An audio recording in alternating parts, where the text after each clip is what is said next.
مارور کہتے ہیں کہ میں نے ابو ذر رضی اللہ عنہ مقام ربضہ میں ملاقات کی اور ان کے جسم پر جس قسم کا تہمد اور چادر تھا اسی قسم کی چادر اور تہمد ان کے غلام کے جسم پر تھا۔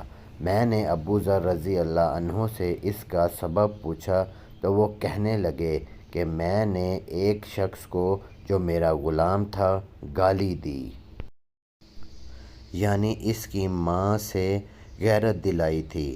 یہ خبر نبی صلی اللہ علیہ وآلہ وسلم کو پہنچی تو آپ صلی اللہ علیہ وآلہ وسلم نے مجھ سے فرمایا کہ اے ابو ذر، کیا تم نے اسے اس کی ماں کی غیرت دلائی ہے؟ تم ایسے آدمی ہو کہ ابھی تم میں جاہلیت کا اثر باقی ہے۔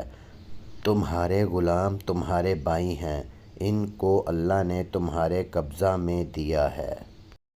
جس شخص کا بھائی اس کے قبضہ میں ہو اسے چاہیے کہ جو خود کھائے اس کو بھی کھلائے اور جو خود پہنے وہی اس کو پہنائے، اور دیکھو ایسے غلاموں سے اس کا کام نہ کہو جو ان پر شاق ہو، اور اگر ایسے کام کی ان کو تکلیف دو تو خود بھی ان کی مدد کرو۔